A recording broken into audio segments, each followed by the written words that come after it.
Ahojte, vítam vás pri ďalšej časti spisovateľského života, konkrétne časť 3. Tak, povieme si v nej niečo o štruktúre príbehu, respektíve štruktúre nejakej série, respektíve príbehovej štruktúre a ako to býva u mňa. Ako sa z nápadu, z myšlienok, z príbehu stáva písané slovo, ako sa to postupne ukladá ako puzzle, aby to malo nejaké jednotné posolstvo, jednotnú štruktúru, vizáž. Práve si to povieme a vysvetlíme. Čo sa týka celkovej štruktúry príbehu, to u mňa je to tak, že ja si všetko píšem, zaznamenávam, keďže môj príbeh, čo sa týka Dva svety tej istej planéty, je séria, respektíve pokračujúca séria kníh, pretože ešte nie je úplne ukončená, ale pokiaľ ide o poviedky a celkovo moja tvorba, tak moju tvorbu, tak vždy začínam nejakými mini poznámkami, kde si zaznamenávam tie základné veci, aby som sa vyhla nejakým zabudnutiam, nejakým nezrovnalostiam, aby som si neprotirečila. Samozrejme, niečo také sa vyskytuje v knihách, pretože ten autor má tzv. Autorskú slepotu, on ten príbeh celý pozná a prípadné nezrovnalosti mu tak prejdú očami, pretože mozog už ide napred pred očami, pretože mozog pozná ten problém, ten dej, problém, zápletku a keď oči prebiehajú tým dejom, tak sa stáva tá autorská slepota, že jednoducho vám ujde nejaká gramatická chyba, nejaká nezrovnalosť, proste proti písanému je autor v mnohých ohľadoch úplne ako keby slepý. Samozrejme, chyby autor po sebe nájde, ale vždy sa vyskytne niečo, čo prehliadne. Pretože je to jeho dielo, tá hlava to celé pozná, vie a nevyhne sa takým veciam, že oči to prehliadnú. No. Pokiaľ ide o mňa, tak ja nie som ten typ autora, čo píše z brucha. Sú takí autori, ktorí majú iba základný príbeh nastavený v hlave, vedeli by, čo asi idú písať a tak si sadnú a proste píšu, myšlienku za myšlienkou, čo ich napadlo, je to tam proste na mieste a potom sa k tomu spätne vracajú, upravujú. Ale gro všetkého je proste na mieste, lebo ešte to nie je čistopis, proste všetko upravujú, dávajú to z brucha. Ja nie som ten typ. U mňa je to tak, že mám nápad, niečo ma napadne je príbeh, a vždy si napíšem 3 základné veci. Začiatok, poviedky, knihy a podobne.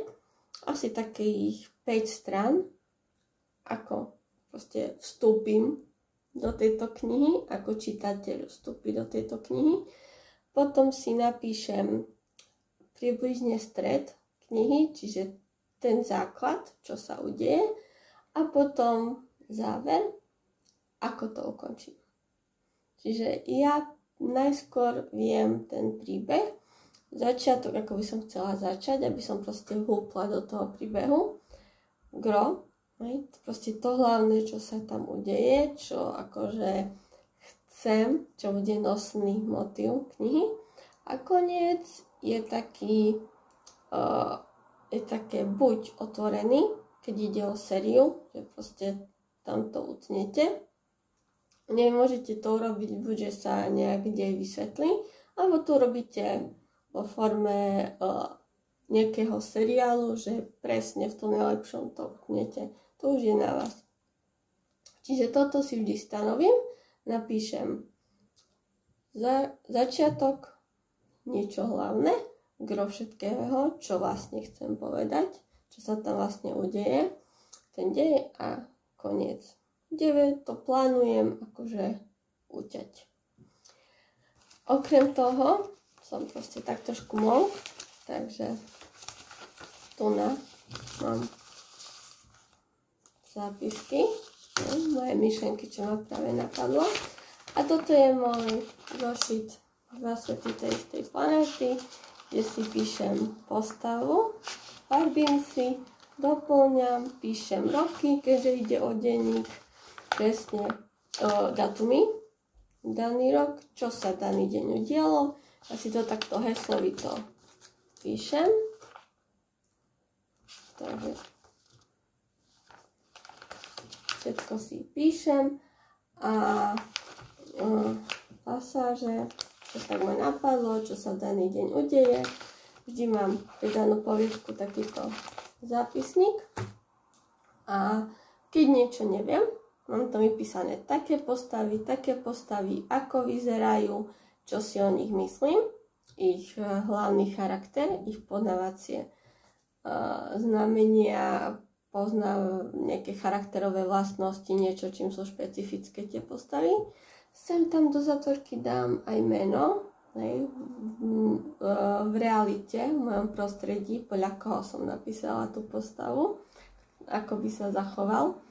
Niekedy to takto robím, že nejakú postavu napíšem vyslovene z mojho prostredia, aj sa inšpirujem nejakým človekom, alebo to danému človeku chcem nechať akože vrátiť mu niečo zlé, chápete? Tak to sa mu slovne akože trošku karmicky pomstiť. nie. No. A dané datumy, aby som nezabula, čo sa stalo, lebo napríklad taká Rowlingová je niekedy matematika, roky, takéto časové nasledovania nevždy idú. To sa akože všeobecne medzi fanúšikmi tak hovorí, že geografia a matika idú mimo Rowlingovú a že to je jedna verzia, alebo že proste používa nejaký časovrat, hej, čo má, proste prispôsobuje si tým dej, hej, lebo niekedy tie roky nesedia. Takže, a zvlášť o fantázii, niektorí ľudia, čitatelia vám to vedia pekne nechať akože zožrať, kritizovať vás, že ale toto ti nesedí, toto tak, tak tomu by som sa chcela vyhnúť, aby to malo proste nejakú veriteľnosť. Tak mám takýto zápisník, kde si zoberiem pero a všetko si zapisujem, aby som to nemusela vlastne vyhľadávať nejaké, keď si nie som istá niečím, či som už niečo použila, ako daný človek, ako má farbu vlasov, alebo či dobre si pamätám nejaké veci, tak proste nalistujem tento skrátený zápisník a už som si overila nejaké veci a postupujem ďalej. Takže ja mám všetko heslovite spísané, je toto nálepky, a podobne. To je všetko, čo dielovo pribudalo a nejaké poznámky dodatočné, čo som tam prilepila, alebo sa to hodí k niečomu. Tak aby som to nemusela vážne proste listovať, hľadať. Mám to po ruke vypísaní a vždy tam postupne dopisujem. Takže hovorili sme o tom, že u mňa je to vždy začiatok, hlavný stred a záver. To si napíšem a potom ideme od začiatku. Začnem písať dialógy. Začnem písať situácie a dialógy. U mňa je to ľahšie v tom, takto písať, pretože píšem formu denníka. Niekto si spomína a je tam veľmi veľa priamej reči, takže kto čo povedal, tak preto ja si vždy napíšem základný opis situácie a dialóg, to čo povedal. Potom sa spätne vrátim a k tomu tej situácii a dialógu pridávam nejaké základné opisy. Potom pridávam ďalšie situácie všetko dokola prechádzam k prvotnej fáze, potom sa vrátim späť a teraz už postupujem tak, že za písania vymýšľam veci. Píšem nejaké situácie, postavy si spomínajú, pridávam ďalšie scény, pridávam ďalšie dialógy a dokola spätne sa vracam, kým vystávam nejakú tú základnú kostru knihy. Veľmi často sa mi stáva, že niečo počujem v autobuse, alebo od známych, alebo úplne kúsoček v obchode. Od nejakých ľudí počujem dialog nejakých 6 viet a inšpirujem, alebo moja hlava už ide, čo bolo predtým, čo bolo za tým. Už proste moje predstavy a fantázia pracujú. A takto na základe nejakej vety, nejakých 4 vied od niekoho cudzieho, čo som si iba vypočula, mám ďalšiu scénu. Tak ja si rýchlo, ešte že máme na mobile notesy, tak rýchlo si zapíšem, čo som vymyslela, lebo v danej chvíli úplne ma osvieti nejaký nápad, tak rýchlo si to napíšem do mobilu, idem domov, napíšem to tu na heslovite, a potom, keď už mám dostatok času, respektíve si nájdem čas večer, otvorím notebook a napíšem rýchlo. Viem byť úplne nadšená, keď mám nejaký nápad do knihy. Viem rýchlo sadnúť a písať, kým to mám nejak čerstvé. A ďalej, čo milujem, mať takéto scény, ktoré mám síce v hlave, ale nie sú úplne ešte dokončené. Tak milujem kočule alebo bicykel. Alebo veľmi často chodím peši niekde, tak rozmýšľam o scénach v knihe, rozmýšľam nejaké scény, ktoré som vymyslela a nezdajú sa mi také úplne, že niečo tomu chýba. Tak vtedy milujem, keď proste ma osvieti pri tom kočuľovaní, pri tom bicyklovaní, pri tej chôdzi. Nemáte nikoho pri sebe, len proste ten mozog, fantázia, predstavy, všetko pracuje a vtedy úplne kreativita je topka a všetko si zapisujem do mobilu. Ľudia mi hovoria, či som na nich urazená, keď ma vidia vonku, lebo ja ich nevnímam. Ľudia ma zdravia, kývu mi, ale ja nejak, keď som sama vonku, keď sa prechádzam, kočujem alebo som na bicykli, ja som vtedy úplne okolo seba realitou vypnutá a ja som iba v hlave, v predstavách a stávam si nejaké príbehy, knihy, snívam, takzvané. Viem úplne resetnúť hlavu od reality a viem žiť v inom príbehu. Takže preto veľmi dôležitý ten notes v mobile a ja to robím tak, že žiadne sadneš a píšeš si práve teraz, v tejto chvíli, čo ťa napadlo, za pochodu vystavuješ nejaký príbeh. Nie. Ja ho mám najskôr v hlave, napíšem si základnú štruktúru a potom pridávam dialógy, scény, situácie, opisy, kto sa ako cítil, omáčky a dokola. Možno, kým napíšem knihu, vrátim sa k tomu asi 50 krát, keď nie viac, dokola. Kniha má 100 strán štruktúry, potom sa pridávajú scény, dialógy, zrazu má 200 strán, potom sa pridajú opisy, omáčky, to má 300 strán, no a keď dokola prechádzam, alebo niekde ma napadajú v voľnom čase nejaké scény, dopisujem, pridávam, šperkujem. Takže je to neustály proces vracania sa, čítania a človek potom už pozná tie vety naspamäť mnohokrát, alebo pri najmenšom, čo nasleduje dielovo a preto tá autorská slepota. Preto sú beta readery a preto sú korektory, pretože aj tí najlepší spisovatelia, nehovorím, že ja som dobrá, proste len to tak robím ja, ale aj tí najväčší spisovatelia hovoria, že dokážu mať veľmi ťažkú autorskú slepotu a keď sa im vráti Od korektora rukopis úplne Červené more.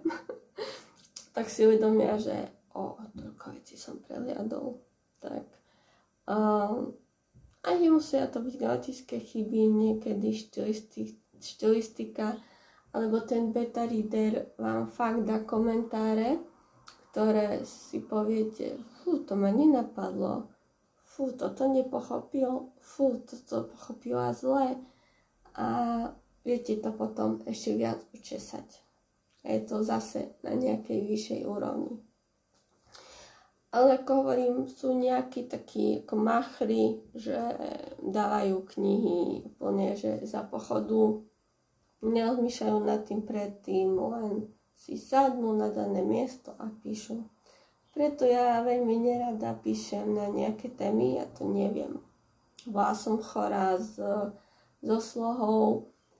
Mala som síce vždy jednotky, ale prišlo mi to také akože veľmi nutené a nevidela som v tom taký spisovateľský potenciál. Poprvé bola daná téma, čo ja nemám rada, keď mi niekto niečo obmedzuje, a po druhé rozsah bol obmedzený, čo tiež nie som schopná. Nemôžete dať nejaký rozsah, koľko vám napísať, pretože moje nápady a moja hlava nemá nejaké hranice na normu strany. To proste neexistuje. Nejaká myšlienka je pre mňa proste krátka, aj rozsahovo je krátka, tak mi to vyhovuje. Alebo nejaká myšlienka je dlhá, proste nie som schopná ju skrátiť. To je problém pri mne, ale literárnych súťažiach, že sú stanovené presné podmienky, ktoré nevždy dokážem splniť, lebo to, aby som skrátila moju poviedku, mi príde, že všetko, čo chcem, je tam napísané a neviem niečo stamať, vyhodiť. A tomto mám asi trošku handicap, možno v budúcnosti to niekedy oľutujem, že neviem sa takto akože dobre, toto bude mať teraz iba 6 strán a tvoj nápad dám iba na 6 strán do súťaže. Možno niekedy budem toho schopná, ale aktuálne sa venujem 2 svety tej istej planéty 3, čiže tretiemu pokračovaniu mojej série a nejak takto, ako som vám teraz predstavila, staviam aj ja svoj tretí diel série. Takže má už cez 300 strán a už teraz som vo fáze pridávania omáčky a sem tam dostanem nápad pre scénu. Takže pridávam nové scény, nové dialógy, rozširujem tých 300 strán na ešte viac. Tak uvidíme, kedy vyjde 3. Zatiaľ je to vážne len taká fáza realizácie, nazvime to. Tak, ale môžem vám prezradiť, že bude 3 a potom ešte aj 4. Takže ešte nekončíme. A budem rada na konci tohto videa za vašu podporu, každú jednu formu, zdieľanie, like, odber, všetko na všetkých mojich sociálnych sieťach, čiže Facebook, Instagram, TikTok, mail, YouTube, všade som prítomná, nájdete ma ako Neno Turner. Budem rada, ak ma taktiež podporíte kúpou kníh 2 svety tej istej planéty a budem rada, ak si ju prečítate a zároveň mi napíšete názor alebo aj do recenzií, či už Pantarej Martinus alebo na iné portály, kde je k dispozícii moja kniha. Tak, budem rada za každú odozvu a verím, že ste sa dneska niečo dozvedeli nové o tom, ako môže vyzerať taký spisovateľský život z pohľadu štruktúry deja, ako postupuje to písanie a stavba. To také skladanie od základov postupne vyššie a sa to zväčšuje. Tak, aby všetko do seba zapadlo. Tak, nehovorím, že to je tá najsprávnejšia cesta, že som dokonalá a podobne. Len vám vysvetľujem, ako to je u mňa. Tak, zbožňujem vás, verím, že sa vám video páčilo, dúfam v to a vidíme sa pri ďalšom videu. Čus, vaša Nena.